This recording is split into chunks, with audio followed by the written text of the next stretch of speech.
Hey, chemical squirrel. How are you? I'm so glad you could be here.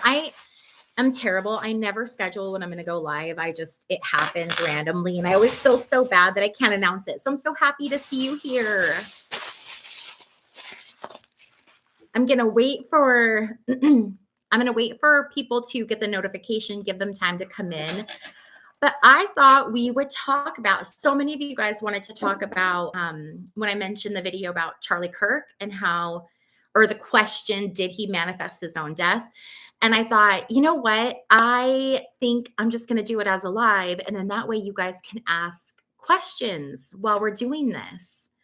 So while we're waiting for more people to jump on, my kids and I went to a mineral and gem show.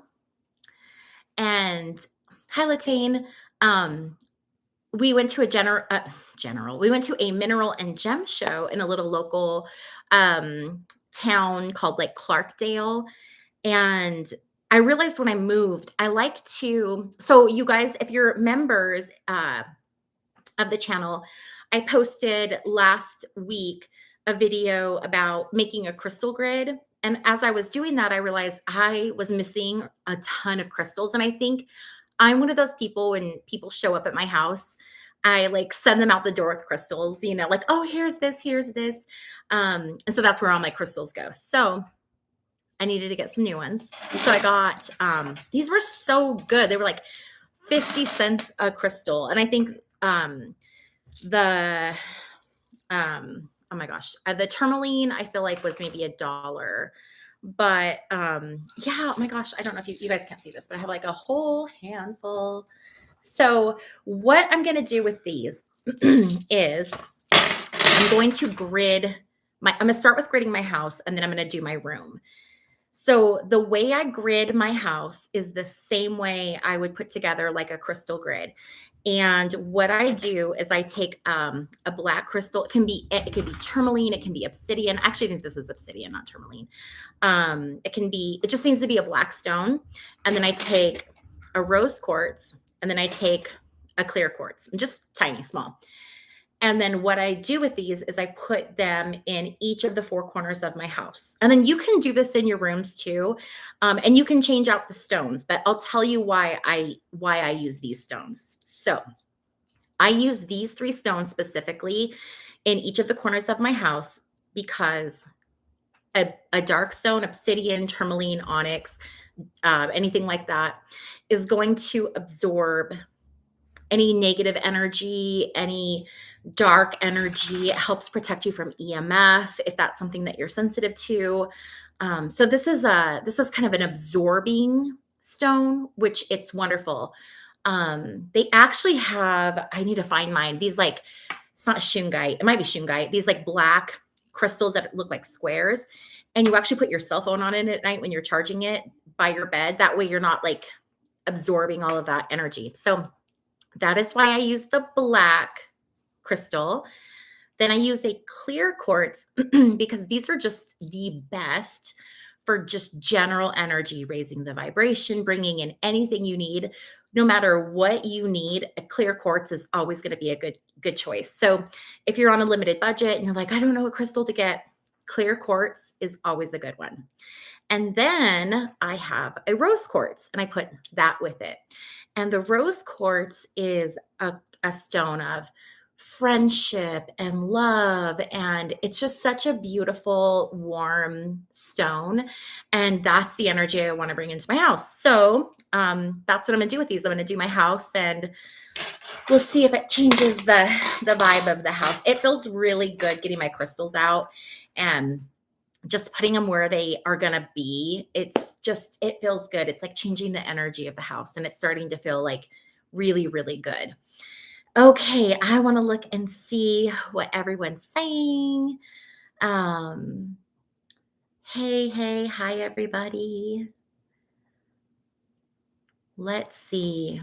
Oh, Jill. Yes, living in Arizona, you guys, it is like the amazing gem capital of the world, especially because, like I said, I live right outside of Sedona. So there's all kinds of, crystal shows for all the hippies and stuff. And I love it. I'm in heaven.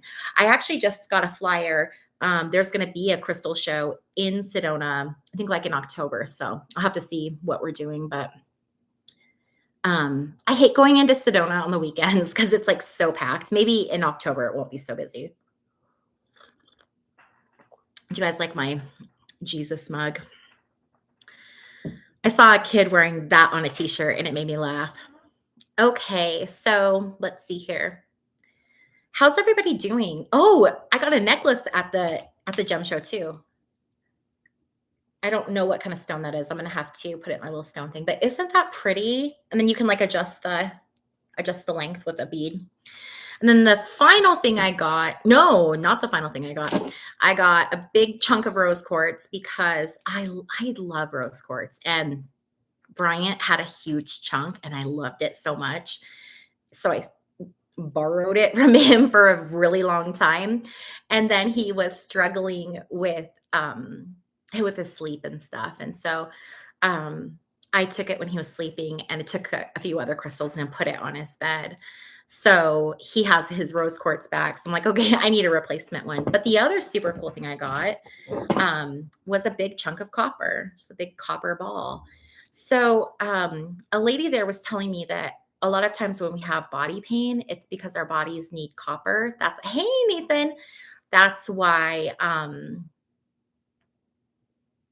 what was I going to say? Copper she says our bodies are like minerally deficient and because the skin is the largest organ of the body, it can absorb. And so it absorbs the minerals from the copper and that's what your body needs. I'm not a scientist. I don't know if there's any fact to that at all, but I will tell you this.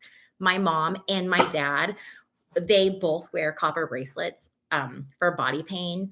So I thought I'm going to give this a shot and see. I've got this candle. I was going to show you guys and then I left it in the kitchen. It's from a company called Healing Intuition or House of Intuition. Not sponsored by them. I don't have a code. I'm just something I bought. But it's like a candle for healing. And then there's a crystal in the bottom of it. And then you keep that with you and you burn it like 3 days straight or until it's done. So we just put it in a big glass bowl of water and it just burned all the way down. And it actually just went out today, right before we were leaving. But I don't know. I'm trying anything and everything, you guys, to like get rid of the back pain. I'm literally having to use a cane right now to walk. And I am not here for that. I have too much energy. I run around too much. I can't like hobble around like an old lady with a cane. So, okay. Allie. Yeah, let's see. Okay, you guys. So I'm going to go ahead and I think get started on the topic since we've waited about 8 minutes. And because I didn't say I was going live, it's probably going to be a small crowd. So my hope is that other people can watch this just watch it on replay. So I had asked you guys in another video if you were interested in a video about how perhaps Charlie Kirk manifested his own death. And I got a lot of positive response. I think I only got one person, but I don't think they understood the way that I'm going to tackle this. Because we're not going to tackle it from like a place of, he deserved to die and he manifested it. That is not what we're doing here. He's only going to be just like a small example. We're going to look at manifestation. What is it? How does it work? And then we're going to talk about real life examples of how manifestation works. And the other thing I want to talk about as well, someone commented the difference between like soul contracts and what we manifest. So we'll come back to that as well. Okay, so talking about manifestation. So I want to let you guys know that just as a precursor, okay, and this isn't like a braggy thing or anything like that, okay. I have manifested a house. I'm not kidding you. Actually, 2 times a house, two houses. I won a car. I manifested I've manifested jobs, moving to my dream location, and I'm gonna tell you exactly how I did it and exactly how you can do it. And there's no, like, secret, it is what it is. So so when I say listen to me, like, just listen to me because I figured this out. I figured out the manifestation thing. Okay. So the most important thing to realize is that our words and our thoughts have incredible power.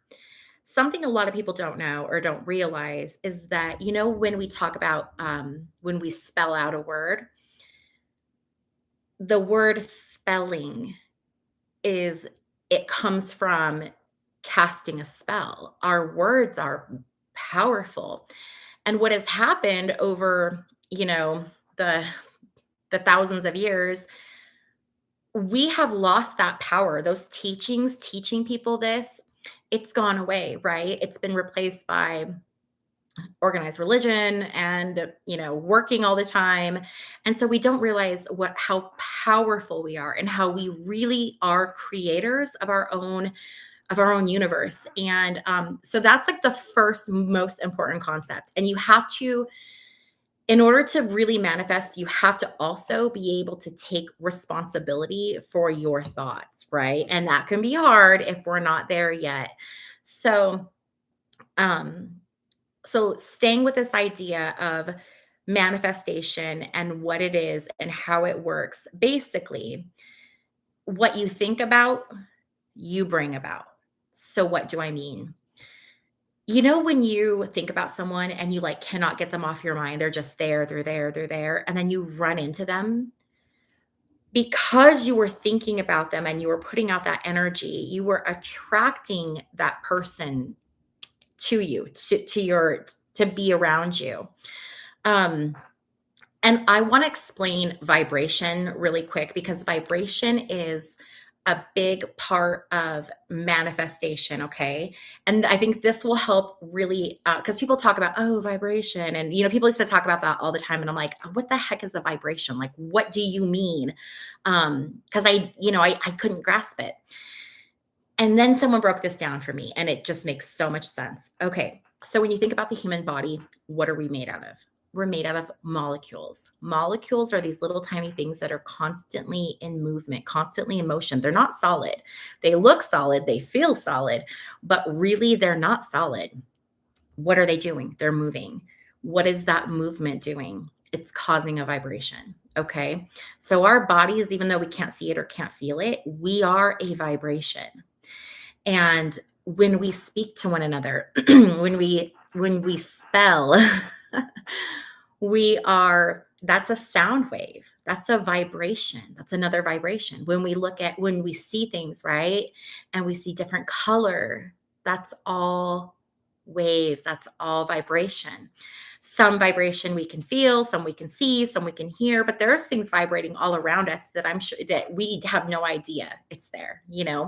That's a crazy concept to think about. So when you think about, okay, everything is vibration and our molecules are moving, vibrating, they're not solid, then that makes a little more sense of, okay, you understand what a big impact vibration is in your life and how it's everything. Okay. So that's a big thing to think about.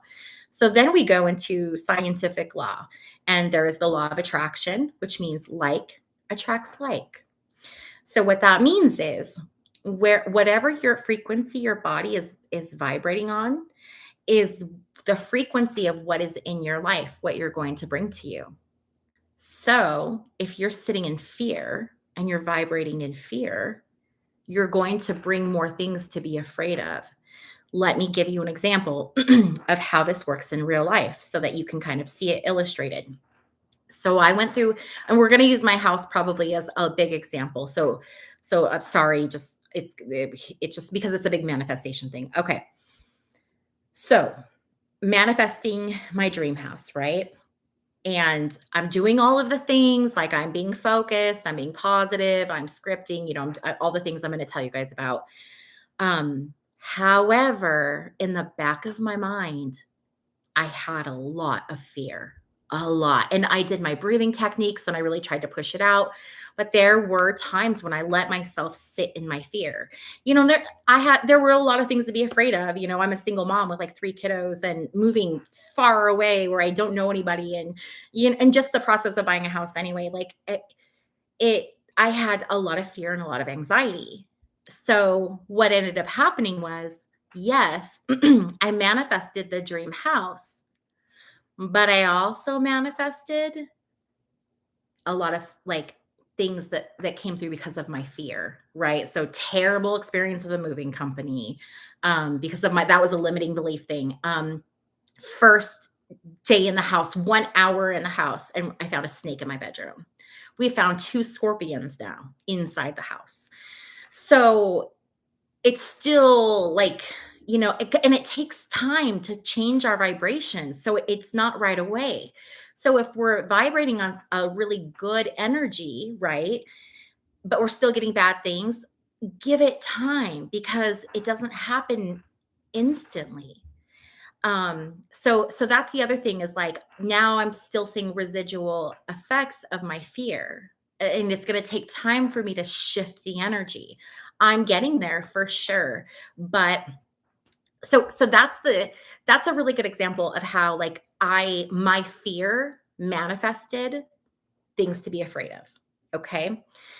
So let's talk about I'm trying to decide if I wanna go into Charlie Kirk right away or yeah, let's just jump in. Let's just jump in.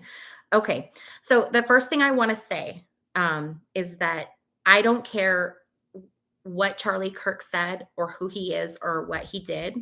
No one deserves to have their life taken from them and in that manner and in that way. So for that, I have so much sympathy for his family and that is so wrong. There's no part of me that's celebrating that he's gone. I just want to be really really clear. And in the chat, I mean you guys are amazing, so I'm not worried about you guys, but I just want to put the warrant or let's keep it like respectful in this conversation. We can use him as an example without like dragging him. Okay. But also, he said a lot of really really terrible things and we need to remember that and he is not a martyr. Also, just want to just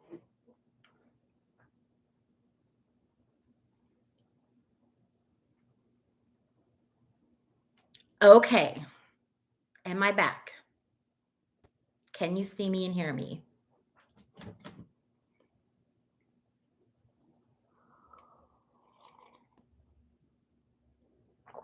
Yay. Okay, I'm back. Oh my god, I love the comment. Someone said, "Is that a sign you shouldn't talk about it?" I laughed. Okay, awesome. Let me know. You guys, I have to use Starlink and it's garbage. I hate it. I hate it. I hate it. Is the only I've complained about this before, but it's the only I live out in the middle of nowhere, so it's like literally the only option for Wi-Fi and it's also storming right now. So, or it could be YouTube taken down that he doesn't want me to talk about it. Okay, let me know where it cut off. Did it cut off right as I was just starting, or did because I don't want to repeat myself. Okay. Yes, we will not be silenced. Okay, so I'm gonna start from Charlie Kirk. So he spent his career um sitting on school campuses, college campuses, and having it was it was completely like he was very respectful. It was very respectful conversations. However, in my opinion, he said some incredibly hateful things and a lot of people listened and a lot, and it's what's really sad is I don't know if you guys watch Karen from Spirit Guides. I don't remember her. Karen, Ask the Spirit Guides. Uh, I love her. I love her. I wish I've been practicing with my dowsing rods, but like hers, she just connects, man. I don't connect like that. But she did a kind of like a reading, a channel with Charlie Kirk. And it was interesting because one of the questions that was asked was, Did you believe everything that you preached? And I had wondered, like, if he did it for because he believed it, or if he did it because it made money, it got clicks, right? And the response was that no, he didn't believe everything. He did believe. I mean, in that reading, he was a white supremacist and all, that other stuff. And of course, that was for entertainment purposes only. But um, I think, my opinion, he knew the difference between right and wrong. And there were things that he said that I don't think he really believed. But that is the power, right, of the word. That is the power of what we say. And you can only say that sometimes you're going to lose some people in a shooting, and that's just the price we pay for the Second Amendment. Like, that is like the equivalent of saying, like, the Titanic is an unsinkable ship. Like, you're testing fate. Now, did he manifest his death, or was it his soul contract? Okay. That's a tough one. I do not know the answer to that. I don't know that anyone will truly know the answer to that until we pass and see how things work on the other side. But I think that there's got to be some kind of a combination, right? Because with soul contracts, if I understand them correctly, there's all kinds of exit points along the way. So I think manifestation is a part of it, because you kind of manifest yourself to the exit point you're choosing. Okay. But it's interesting because you look at the thing that he talked about the most, which was, the Second Amendment, gun rights. And I think it's very interesting that it was not lost on me that he died in a school shooting. I mean, it was on a school campus. It was a school shooting, that wasn't the motivation, but still it was a school shooting. So I tell you that story, or we use that story, because we need to, how do we use that? Okay. So we talk about it. Great. Well, now what positive thing can we take out of it? Okay. What's the lesson here? What we think about, we bring about. So if you spend all day, every day talking about something, even if you don't believe it, you're inviting that energy into your experience, because you're vibrating on it, because that's what's in your mind. Okay. The other thing, so maybe you say, well, Bobby, I don't think about, like, I don't spend my time thinking about, being hateful to people, right? Like, I try to be positive. I get that, right? But then we get into this fear vibration. Is my internet being wonky again? Okay. So sometimes I hear on my channel where people are afraid of what's coming. And when I do readings as well. So let's give it an example, and let's break it down of what this looks like. Okay. So I did a reading with someone. I'm going to change the scenario a little bit, okay? So that it won't be identifiable. But I did a reading for someone, and they really wanted to go somewhere else. They wanted to move somewhere else. And so when we were talking about, well, why don't you do that? They had to first, first I have to sell a car. And then I have to find people to help me. And then I have to do this. And then I have to do that. And it was like all of the reasons why this person couldn't do it. So what's going to happen to that person? They're never going to do it, because those obstacles don't go away until we take inspired action. Manifestation is equal parts thoughts, beliefs, feelings, but also inspired action, right?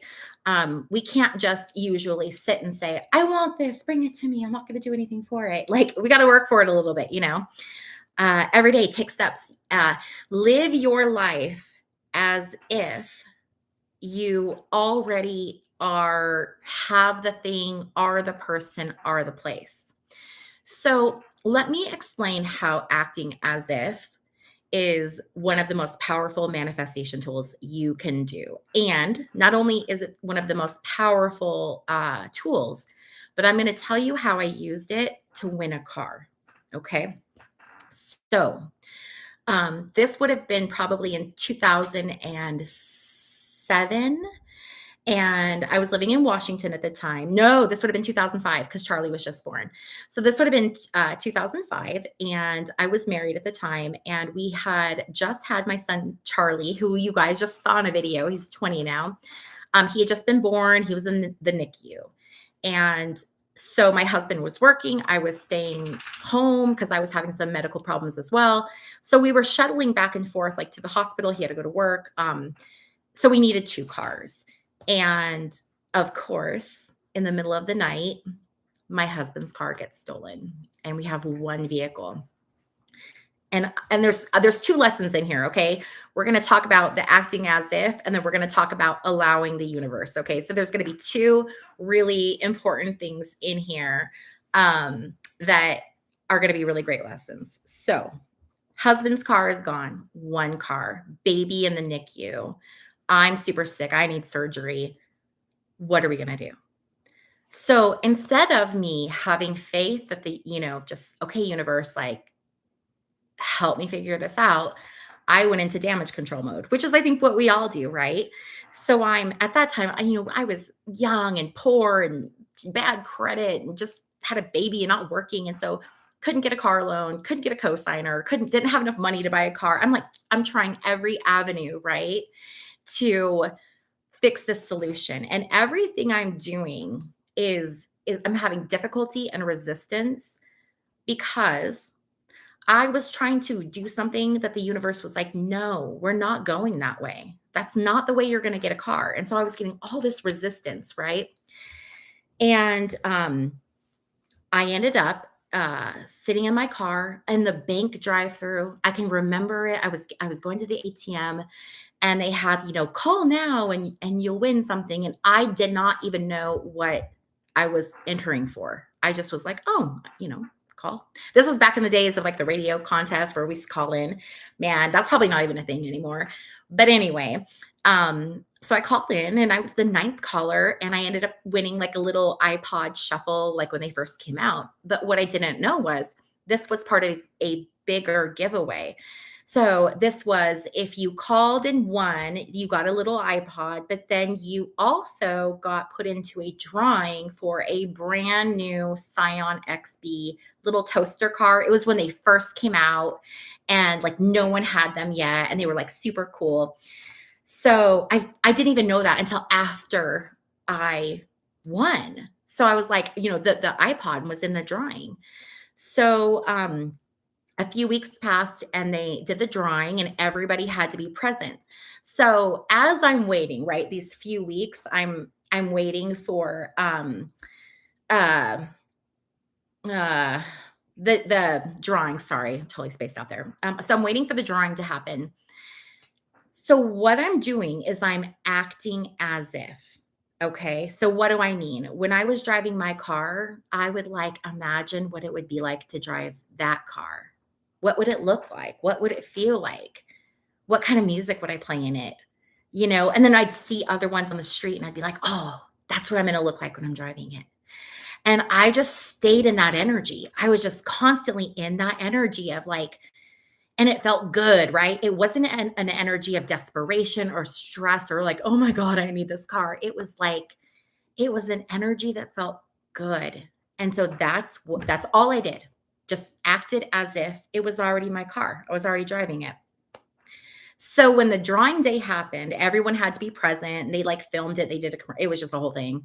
But they did a reverse drawing. So they draw your name, you were out. Draw your name, you were out. Well, it ended up coming down to me and one other person. And during the drawing, there were people, they had the car there and there were people sitting in the car and they were eating donuts. And I can remember thinking to myself, don't eat in my car. Like I remember being upset. So when it came down to the final one, and I looked at the other girl that was left in the drawing, and I said to her, good luck. And she looked at me and she just said, thanks. And in that moment, I'm like, oh my God, this is my car. Like, I don't know what it was in that exchange, and sure enough, they pull my name and I won the car, and the only thing I had to do was pay for the sales tax, but it was not a problem because, I was poor, I couldn't afford to pay for that. So, they just did a car loan, because there was I had a car, I had equity, so it was and my payments were, like, super cheap. It was, like, 80 something dollars a month, and that so I could afford that, paid it off, brand new car, um so, the 2 things I wanted to talk about, though, were the acting as if. That was huge. But the other component is if I would have from the beginning just said, "All right, universe, take the wheel. Like, I will do what you need me to do, but I need you to guide me." It would have guided me straight to that contest, straight to that car. But I'm over here, trying to do everything I can to like make this happen and I'm not getting anywhere. And so that's a big lesson is like when you manifest something, yes, you need to work towards it. However, it's not up to you. Like if you ask for something, it's not for you to figure out how it's going to come to you. Because if you do that, we're always going to be wrong. Okay. A good example of this is I had a situation like 2.5 years ago where I had a job. I hated it. Oh my God, I hated it. I only worked there for like 3 months. I don't put it on my resume. And I was a director of HR. It was like a good job, like a job that I want on my resume. However, um, it was the most unhealthy work environment ever. But I lost that job. And so even though I hated it and was terrible, um, there's that panic of like, what am I gonna do? What am I gonna do? So in that moment, I was like, okay, I'm gonna test this manifestation stuff. And I actually filmed like updates. So I filmed this. So there is a video on my channel where you can go back and you can actually see this. But I just put full faith in the universe. And so I got really clear on what it was I wanted in a job. I wanted to be fully remote. I did not want to have to go into an office anymore. I wanted to just be an analyst. I did not want to be a boss anymore. I did not want to be responsible for anyone but myself. So I wanted that. And I wanted a decent wage. And is, pretty good what I was like wanting. It wasn't like crazy, but it was like higher end, for an analyst. So I was like really clear on this is what I want. So I didn't try to force it. I put on LinkedIn that I was open to opportunities. I did I was applying for jobs every day. I'd updated my resume, but I wasn't in this place of desperation. I was in this place of this is time to prove this manifestation work stuff works because you're filming it. So it's got to work, right? Because you're going to show people. So it has to work. No pressure. Um, so I was doing all the things I needed to do. And I will tell you this, I did get exactly that job. But the funny thing is about that job is it was not a job that I applied for. It was a headhunter who found me on LinkedIn, who reached out to me and told me about the job opportunity. And then that is how I found it. So it wasn't through any of the avenues I was doing, but spirit, the universe, I just needed to put that energy out there. Like I'm willing to work for this. I will do what it takes. But I'm also releasing how it's going to come to me. And I'm just going to let the universe bring it in. That job is a job I would have never applied for. So that is a big thing of like letting go of control. And letting go of control is very, very scary. That was my lesson for like 2023, 2024. Letting go and just allowing, because sometimes we want things faster than it comes. And we have to understand that timing is everything. And while you might be ready, or while you think you might be ready, the thing that you want perhaps is not ready. So we have to allow spirit to time to work. And, because it's so often people will manifest, right? And they're doing all the things. And the little, manifestations, like a little seed under the ground, and it's got its little, root growing, and it's like right there, and it's about to push through. But then we're not seeing any results, and we're like, forget it. Then that little seedling goes meow, and so it's allowing buying my house. I was turned down. I had so many issues, and I remember thinking, like, there is a reason for this. The reason for it was that the house I ended up getting, it needed to sit on the market a little bit longer, so that the seller would come to the price that I wanted to pay. And if I would have put an offer on the house from the jump, they would have they would have not accepted it. And then, you know, so all of those hoops, when I was um going through the paperwork and having to deal with that, and then issues popping up at the last minute, um it slowed me down so that when I was ready, this house was ready. Um so yeah, that's manifestation is such a powerful tool, but it's listening all the time. So if you're in this place of like, um, I don't want, let me think of something, something to be afraid of. Okay, we'll use my house. If I'm walking around my house going, I don't want to find any more scorpions. I don't want any more scorpions in the house. I'm so afraid of scorpions. Please don't, the universe, do not let there be any more scorpions. Okay. All the universe is here. It can't understand if you want it or you don't want it. All it knows is the energy. So that energy is scorpion, scorpion, scorpion. So the universe is going to be like, here you go. Here's all your scorpions. So it's like that for everything. Okay. Everything. So if you want something, like if you're living in a little apartment on a limited income, or and you're so, poor, and it feels like you will never get to your dream, you can get to your dream. Okay. It's all your mindset. And I say this from a place of experience. So, my story is really long. I'm not going to tell you my whole story, but I ended up separating from my two youngest, Bryant and Lola. I ended up separating from their dad when I was 6 months pregnant. It wasn't a safe situation. So we left. And at the time, we were living in Florida, and we drove to Washington, where I was from.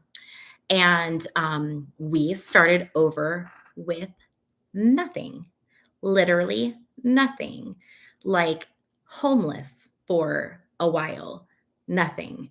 And so I want you to understand that I'm not some person who, like, I'm telling you all this and you can do it, you can do it. And meanwhile, I have like a trust fund and a rich husband, or, come from money.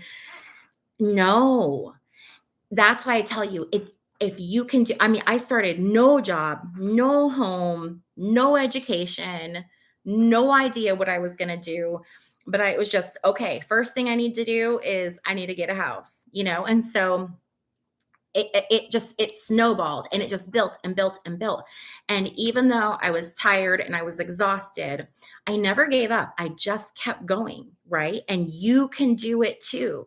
So I went back to school and worked full time, a minimum wage job, while I had 4 kids. And I'm not kidding you, I gave birth to Lola, and 3 days later, I was sitting in class.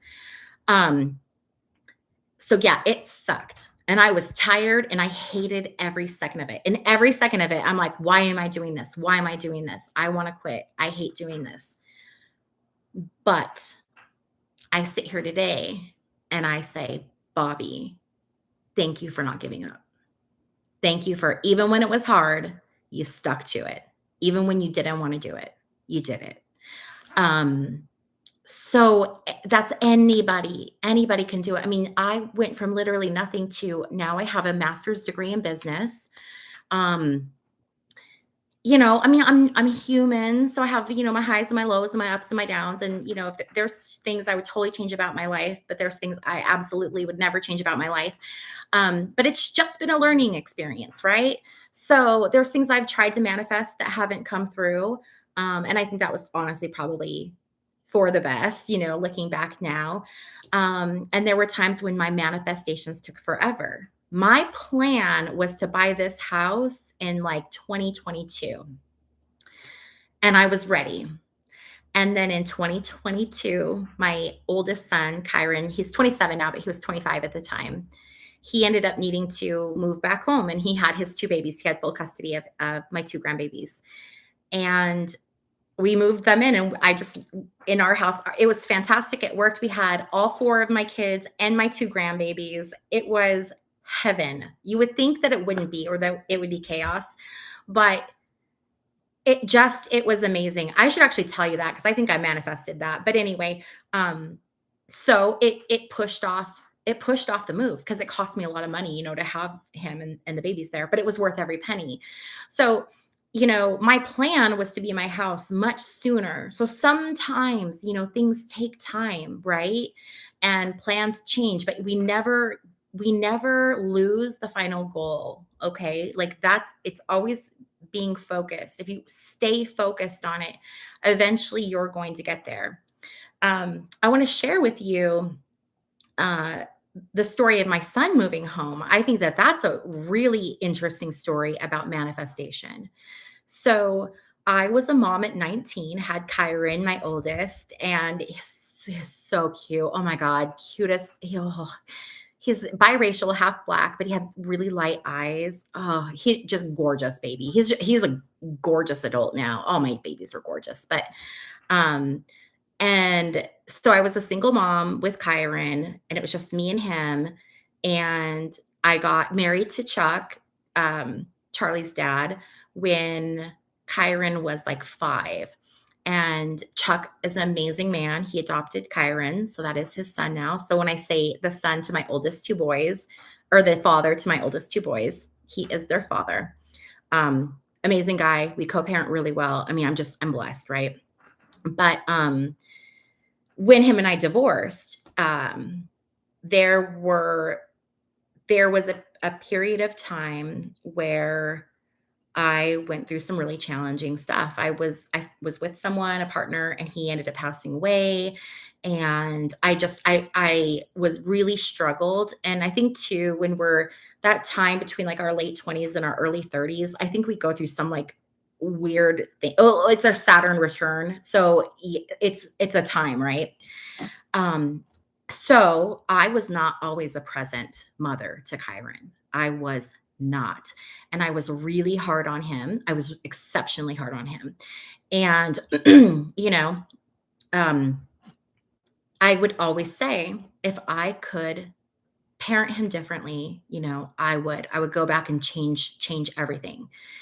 So when I would talk about Kyron to other people, when they would ask about him, I would always say, if I could go back and do it over again, I absolutely would. And I kept saying that and saying that. If I could go back, if I could go back, if I could go back. And lo and behold, this situation happens where my son needed to come home. And I had that opportunity to then parent him differently. And that was a gift from the universe. It was the most beautiful gift. Sorry, I got a little buzz here.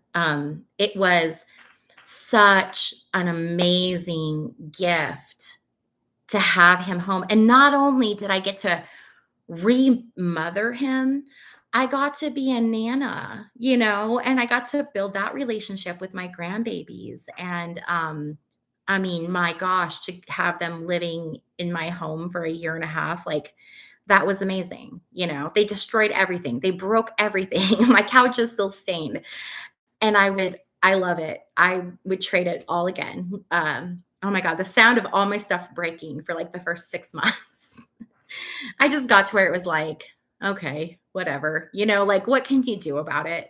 Um, it's funny because our house is kind of bare right now. And so we're like getting things to like put up because we hadn't replaced anything from when the babies lived at home. So it's kind of funny, but um, yeah, so that's what I wanted to talk about in this video. That's what I wanted to talk about when I brought up, Charlie Kirk. Did he manifest his own death?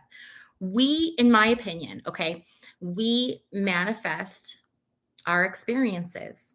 And so, if you choose to walk around and say, nothing good ever happens for me, nothing good ever happens for me, nothing good ever happens for me, guess what? Nothing good is ever going to happen for you. My mother, holy cow, my mother, she always says, she says to everyone she meets, every time I go to the casino and play slot machines, I always win. And I'm not kidding you, every time that woman goes into a casino and plays a slot machine, she wins. And she doesn't just win like $100, $500. She wins like $1,800. She wins like big money every single time she goes. And it's because she says it, she believes it, she knows it. And so that's her reality. And so that's, her and my dad would go to Vegas. She'd go play the slot machines, win a bunch of money, and they buy tickets and go to a show. And that's what they did. So yeah, it's really interesting, when you think about your thoughts and how your thoughts can have such an impact on your life.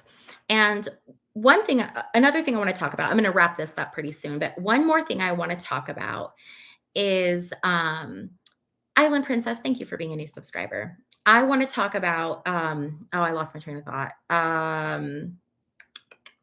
It had to do with having things happen, making things happen. And what was I going to say? I totally lost my train of thought. Anyway, hopefully it'll come back to me. But yeah, I don't know. There's a saying, if you think you can or if you think you can't, you're right. And it's super true. Oh, I know what I was going to say. Okay. So let's say that you're someone who has like the little ego. So we have our little ego, right? That's always talking to us and it's always telling us like, you can't do that. Why would you do that? Or it's trying to protect us. But what the ego really does is it holds us back. It harms us. It's not good to listen to the ego. But our ego is the voice that just kind of runs unchecked because we're not taught about it. So usually we don't find out what an ego is until we're adults. And by then we've let it run rampant for like the last 30 years or however long it takes you to discover what the ego is. So we have to retrain our brains how to think. So if you're watching this and you're like, okay, Bobby, that's nice, but like, how do I constantly pay attention to what I'm thinking of or thinking about? I get it. It's hard. And this is not something that's going to happen overnight. Absolutely not. It's practice. It takes time. And I still go down the rabbit hole. I mean, of fear, and things like that.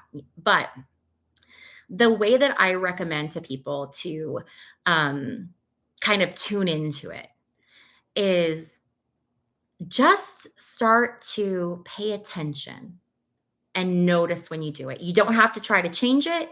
You don't have to do anything. I'm not going to make this difficult on you. I just want you to notice it. Notice it and then let it go. Move on. What's going to happen is you're going to notice it happens all the time. Well, now when you're noticing it, you're paying attention. So when you're paying attention, you can choose something different. So how do we get those thoughts out of our mind? Okay, well, you can try to think about something else. You can do things, whatever, but some people can't do that. Some people, like once there's a thought in their head, it's like there. So how do they deal with that? So my suggestion for that, I have a cheat for it. And it's what I had to do because I would obsess on stuff. Okay. Usually if someone hurt my feelings, that I'd like obsess on like how terrible, just all that stuff.